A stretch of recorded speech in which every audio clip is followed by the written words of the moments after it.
Hi అండి, అందరికీ నమస్కారం. డిఎస్సికి ప్రిపేర్ అయ్యే అభ్యర్థుల కోసం ఎస్జిటి అండ్ ఎస్ఏ వాళ్ళకి ఉపయోగపడే విధంగా మ్యాథ్స్ సబ్జెక్ట్కి సంబంధించి సంఖ్యా వ్యవస్థ అనే లెసన్లో నిన్న జరిగిన వీడియోలో చెప్పడం జరిగింది. సో ఈరోజు కంటిన్యూయేషన్లో విస్తరణ రూపం, దశాంశ రూపం. సో విస్తరణ అంటే ఏమిటి? సో దానికన్నా ముందు ఫస్ట్ టైం నా వీడియోస్ చూసేవాళ్ళు నా వీడియోస్ని లైక్ చేయండి, షేర్ చేయండి, కామెంట్ చేయండి అండ్ అదేవిధంగా సబ్స్క్రైబ్ చేయండి. ఎవరైతే డిఎస్సికి ప్రిపేర్ అవుతున్నారో వాళ్ళకి నా వీడియోస్ని షేర్ చేయండి. షేర్ చేయడం వల్ల వాళ్ళకు కూడా డిఎస్సికి ఉపయోగపడే విధంగా వీడియోస్ ఉంటాయి. సో విస్తరణ అంటే ఏమిటి చూద్దాం. ఒక సంఖ్యలోని అంకెలను స్థాన విలువల పరంగా వేరు చేసి వ్రాయడాన్ని విస్తరణ అంటారు. ఒక సంఖ్యలోని అంకెలను స్థాన విలువల పరంగా వేరు చేయడం. ఎగ్జాంపుల్గా చూడండి, 5,82,931. సో దీనికి విస్తరణ రూపం ఏ విధంగా రాస్తామంటే 5 lakhs అంటే 5 తర్వాత ఎన్ని జీరోస్ ఉన్నాయి? 5 జీరోస్ ఉన్నాయి కాబట్టి 5 జీరోస్ ప్లస్ 8,000 ఎన్ని జీరోస్ ఉన్నాయి? 4,000 4 జీరోస్ ఉన్నాయి కాబట్టి 4 zeros plus 2,000 plus 900 plus 30 plus 1. So ఈ విధంగా రాయడాన్ని విస్తరణ రూపం అంటారు. నెక్స్ట్ దశాంశ రూపం. దశాంశ రూపం అంటే చూడండి, 5 into 1 lakh. మళ్ళీ మనము 5 into 1 lakh చేసినా కూడా మనకి 5 lakhs వస్తుంది. Plus 8 into 10,000 plus 2 into 1000 plus 9 into 100 plus 3 into 10 plus 1 into 1. So ఇక్కడ 5 into 1 lakhని నేను 10 to the power of 5 రాసుకున్నా. ఎన్ని జీరోస్ ఉన్నాయి? 5 జీరోస్ ఉన్నాయి కాబట్టి 10 to the power of 5 రాసుకున్నా. Plus 8 into 10 to the power of 4 plus 2 into 10 to the power of 3 plus 9 into 10 square plus 3 into 10 to the power of 1 plus 1 into 10 to the power of 0 రాసుకున్నా. ఇక్కడ చూడండి, 1 into 1 చేసినా కూడా మనకి 1 వస్తుంది.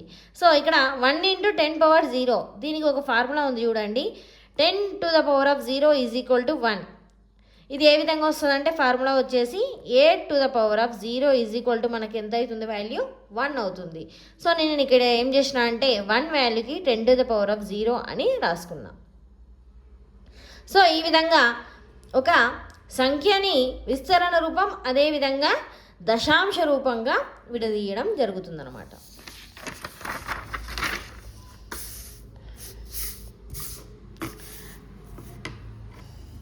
Next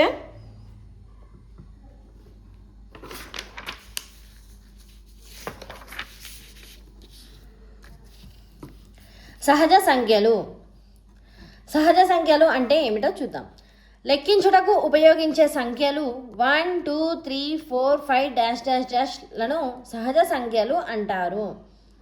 సహజ సంఖ్యలను దేనితో సూచిస్తారు అని అంటే ఎన్తో సూచిస్తారు. ఎన్ అంటే న్యాచురల్ నెంబర్స్. సహజ సంఖ్యల్ని ఇంగ్లీష్లో ఏమని అంటారు? న్యాచురల్ నెంబర్స్ అంటారు. So N is equal to 1, 2, 3, 4 dash dash dash dash. So ఇక్కడ కొన్ని సూత్రాలు ఉన్నాయి చూడండి. మొదటి ఎన్ సహజ సంఖ్యల మొత్తం వచ్చేసి N of N into N plus 1/2. Next మొదటి ఎన్ సహజ సంఖ్యల వర్గాల మొత్తం N into N plus 1 into 2n plus 1/6. మొదటి ఎన్ సహజ సంఖ్యల ఘనాల మొత్తం n² into N plus 1 whole square by 4. మొదటి ఎన్ సహజ సంఖ్యల సరాసరి n ప్లస్ 1/2. సో ఇవి వచ్చేసి సహజ సంఖ్యలకు సంబంధించి ఫార్ములాస్. సో ఇందులో అతి చిన్న సహజ సంఖ్య ఏది? అతి చిన్న సహజ సంఖ్య ఏది? మనకి 1. సో అతిపెద్ద సహజ సంఖ్య. అతిపెద్ద సహజ సంఖ్య అంటే మనం వర్ణించలేము, ఎందుకనంటే డాష్ డాష్ డాష్ డాష్ ఉంటాయి కాబట్టి, ఎన్ని ఉంటాయో తెలియదు కాబట్టి ఇన్ఫినిటీ నిర్ధారించలేము. దీనికి సంబంధించి ఈ సహజ సంఖ్యలకు సంబంధించి ప్రశ్న ఏ విధంగా వస్తుందో చూద్దాం. మొదటి 15 సహజ సంఖ్యల మొత్తం ఎంత? సూత్రం వచ్చేసి మొదటి 15 సహజ సంఖ్యల మొత్తం అని అడిగిండు కాబట్టి n into n plus 1/2. So సూత్రం వచ్చేసి n ఇంటూ n+1/2. ఇక్కడ n వాల్యూ ఇవ్వడం జరిగింది, n is equal to 15. So ఇందులో ఈ ఫార్ములాలో సబ్స్టిట్యూట్ చేస్తే 15 ఇంటూ 15+1/2. 15 ఇంటూ 15+1 16/2. 2 1 జా 2 8 జా క్యాన్సిలేషన్ చేసిన తర్వాత 15 ఇంటూ 8.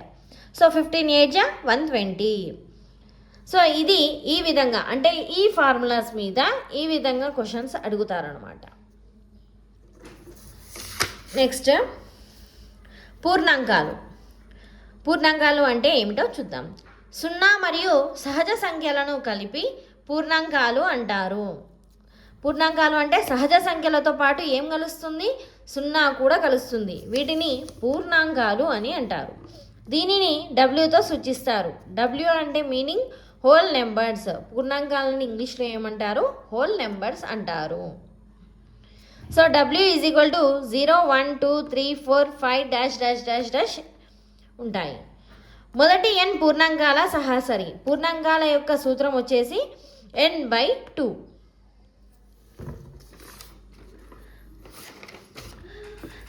నెక్స్ట్ అతి చిన్న పూర్ణాంకం. అతి చిన్న పూర్ణాంకం అంటే ఇక్కడ 0 నుంచి స్టార్ట్ అయ్యాయి. సో అతి చిన్న పూర్ణాంకం ఏది? 0. అండ్ అదేవిధంగా అతిపెద్ద పూర్ణాంకం. అతిపెద్ద పూర్ణాంకం ఇక్కడ డాష్ డాష్ డాష్ డాష్ ఉంటాయి కాబట్టి నిర్ధారించలేము, అంటే ఎన్ని ఉంటాయో తెలియదు కాబట్టి ఇన్ఫినిటీ. ఇది పూర్ణాంకం. నెక్స్ట్ పూర్ణ సంఖ్యలు చూసినట్లయితే ధన సంఖ్యలు, రుణ సంఖ్యలు మరియు జీరోలను కలిపి పూర్ణ సంఖ్యలు అంటారు. దీనిని జెడ్ లేదా ఐతో సూచిస్తారు. పూర్ణ సంఖ్యలను జెడ్ లేదా ఐతో సూచిస్తారు. జెడ్ అంటే జీల్, ఆర్, ఐ అంటే ఇంటీజర్స్. పూర్ణ సంఖ్యలను ఇంగ్లీష్లో ఏమంటారు? జీల్ ఆర్ ఇంటీజర్స్ అంటారు. So Z is equal to ఇక్కడ ధన సంఖ్యలు, రుణ సంఖ్యలు అని చెప్పడం జరిగింది కాబట్టి -∞ dash dash dash -2 -1 or 0. Next 1 2 dash dash dash infinity. ఇందులో అతి చిన్న పూర్ణ సంఖ్య. అతి చిన్న పూర్ణ సంఖ్య ఏది? ఇన్ఫినిటీ. అండ్ అదేవిధంగా అతి చిన్న పూర్ణ సంఖ్య, అతి పెద్ద పూర్ణ సంఖ్య కూడా ఇన్ఫినిటీ. అంటే పూర్ణ సంఖ్యలలో అతి చిన్న పూర్ణ సంఖ్య, అతిపెద్ద పూర్ణ సంఖ్య అనేవి ఇన్ఫినిటీగా ఉంటాయి. నెక్స్ట్ అకరణీయ సంఖ్యలు. అకరణీయ సంఖ్యలు అంటే ఏమిటో చూద్దాం. p, q belongs to z. q does not is equal to 0 అయినా p/q రూపంలో రాయగల సంఖ్యలను అకరణీయ సంఖ్యలు అంటాం. అకరణీయ సంఖ్యలు అంటే ఏమిటి? p/q రూపంలో రాయగల సంఖ్యలు. p/q రూపంలో రాయగల సంఖ్యలను అకరణీయ సంఖ్యలు అని అంటాం. ఈ అకరణీయ సంఖ్యలను దేనితో సూచిస్తారు అని అంటే qతో సూచిస్తారు. q అంటే ఏంటి? Quotient number. అకరణీయ సంఖ్యలను ఇంగ్లీష్లో కోషియంట్ నెంబర్ అంటారు. అకరణీయ సంఖ్య దశాంశ రూపం 2 రకాలు. ఇక్కడ p/q రూపంలో రాయాలి కదా, ఇక్కడ q అనేది does not is equal to 0 అని రావాలి.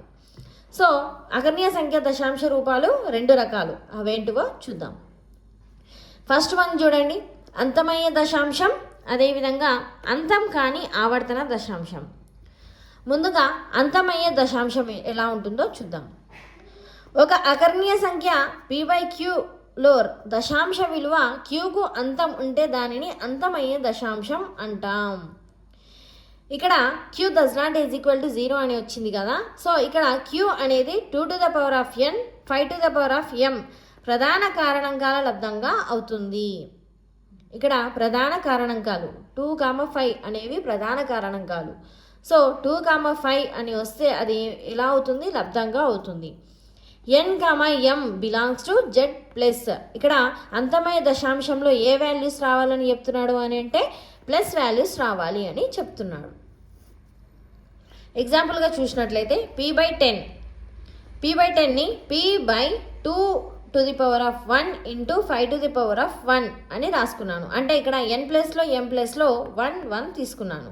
సో ఇక్కడ n, m gives rise to 1, 1 belongs to z plus. అంటే ఇక్కడ పైన ప్లస్ వాల్యూస్ తీసుకున్నాను అనమాట.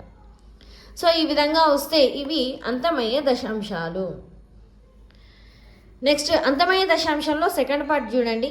p/qలో q అనేది 2n 5m రూపంలో ఉన్న n, mలలో పెద్దనైన సంఖ్యకు సమానమైన అంకెల వద్ద అంతం అగును. ఇక్కడ ఎగ్జాంపుల్గా చూడండి ఒకసారి. p/50 తీసుకున్నాను. p/2 × 25 225 50. సో p/2 × 25ని 5 5 అని రాసుకున్నాను. p/2 2 ఎన్ని ఉన్నాయి? ఒకటే ఉంది. ఇంటూ 5 2 5 ఎన్ని ఉన్నాయి? 2 ఉన్నాయి. సో ఇక్కడ n m 1 m 2 లలో m పెద్దది కావున 2 అంకెల వద్ద అంతమగును. ఇక్కడ 2 దాంట్లో పెద్దది ఏది? 5. కాబట్టి ఇక్కడ 5 వాల్యూ ఏది? m value. కాబట్టి ఇక్కడ ఎంతవరకు ఎండ్ అవుతుంది? 2 అంకెల వద్ద అంతమవుతుంది. నెక్స్ట్ అంతం కాని ఆవర్తన దశాంశం. అంతం కాని ఆవర్తన దశాంశం ఎలా ఉంటుందో చూద్దాం. ఒక అకర్ణీయ సంఖ్య p/qలో q అనే దశాంశ రూపం అంతం కాకుండా ఆవర్తితం అంటే మళ్ళీ మళ్ళీ రావడం అవుతుంటే దానిని అంతం కాని ఆవర్తన దశాంశం అంటారు. ఈ అంతం కాని ఆవర్తన దశాంశంకి ఎగ్జాంపుల్గా చూసినట్లయితే 146/9 దీన్ని క్యాల్కులేషన్ చేస్తే 16.2222 అంటే 2 అనేది రిపీట్ అవుతూ ఉంటుంది. సో దీన్ని అంతం కాని దశాంశం. అంతం కాని దశాంశం అనేది రిపీట్ అవుతూ ఉంటుంది కాబట్టి దీన్ని అంతం కాని ఆవర్తన దశాంశం అంటారు. సో ఇక్కడ 16.2 బార్ 2 అనేది ఎక్కువ సార్లు వచ్చింది కాబట్టి నేను 2 బార్ అని రాసుకున్నాను. లేదా 146/9 వీటిని 146/3 3 9 3 3 అని రాసుకున్నాను. నెక్స్ట్ 146/3 స్క్వేర్ 3 × 3 ఎన్ని ఉన్నాయి? 2 ఉన్నాయి కాబట్టి 3 స్క్వేర్. ఇక్కడ q అనేది 2n 5m రూపంలో లేదు. ఎందుకు అని అంటే ఇక్కడ వాల్యూస్ ఏమని రావాలని చెప్పినాను? q రూపంలో 2 లేదా 5 రావాలి అని చెప్పినాను. కానీ ఇక్కడ ఏ వాల్యూ వచ్చింది? 3 వాల్యూ వచ్చింది. కాబట్టి ఇది అంతం కానీ ఆవర్తన దశాంశం కిందికి వస్తుంది. నెక్స్ట్ అకర్ణీయ సంఖ్యా ధర్మాలు.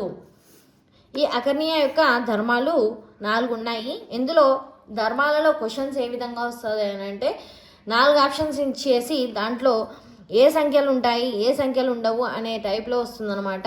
సో ఇందులో ఫస్ట్ ధర్మాలు చూసుకున్నట్లయితే ఫస్ట్ 1, 2 వరుస అకర్ణీయ సంఖ్యలు వ్యవస్థితం కావు. 2 వరుస అకర్ణీయ సంఖ్యలు అనేవి వ్యవస్థితం కావు. నెక్స్ట్ సెకండ్ 1, 2 వరుస పూర్ణ సంఖ్యల మధ్య అనంతమైన అకర్ణీయ సంఖ్యలు ఉంటాయి. నెక్స్ట్ 2 అకర్ణీయ సంఖ్యల మధ్య అనంతమైన అకర్ణీయ సంఖ్యలు ఉంటాయి.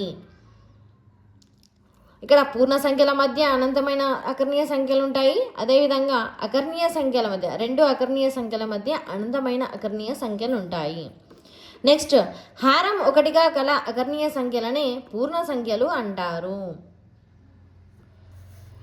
నెక్స్ట్ ఇవి వీటి యొక్క అకర్ణీయ సంఖ్యల యొక్క ధర్మాలు అన్నమాట. నెక్స్ట్ కరణీయ సంఖ్యలు. కరణీయ సంఖ్యలు అంటే ఏమిటో చూద్దాం. p, q belongs to z మరియు q does not = 0 అయిన p/q రూపంలో రాయలేని సంఖ్యలను కరణీయ సంఖ్యలు అంటారు. ఇక్కడ కూడా q does not = 0 అనేది కరణీయ సంఖ్య. దీనిని దేనితో సూచిస్తారు అని అంటే s సే సూచిస్తారు. s అంటే సర్ట్స్ నెంబర్స్. కరణీయ సంఖ్యలను ఇంగ్లీష్లో సర్ట్స్ నెంబర్స్ అంటారు. ఎగ్జాంపుల్ √2 √3 √5 5. ఈ కరణీయ సంఖ్యల యొక్క ధర్మాలు చూద్దాం. a ఒక అకరణీయ సంఖ్య మరియు b ఒక కరణీయ సంఖ్య అయినా a+b a-b a × b మరియు a/bలు అన్ని కరణీయ సంఖ్యలే అగును. అన్ని కరణీయ సంఖ్యలే అగును. 2 + √3 2 - √3 2 √3 2/√3 అంటే అన్ని ధర్మాలలో ఉంటాయి. ప్లస్ మైనస్ ఇంటూ డివిజన్ అన్ని ధర్మాలలో ఉంటాయి. సెకండ్ 1, 2 కరణీయ సంఖ్యల లబ్ధం లేదా భాగఫలం ఎల్లప్పుడూ కరణీయ సంఖ్య కానవసరం లేదు. నెక్స్ట్ రెండు కరణీయ సంఖ్యల మొత్తం లేదా భేదం ఎల్లప్పుడూ కరణీయ సంఖ్య కానవసరం లేదు.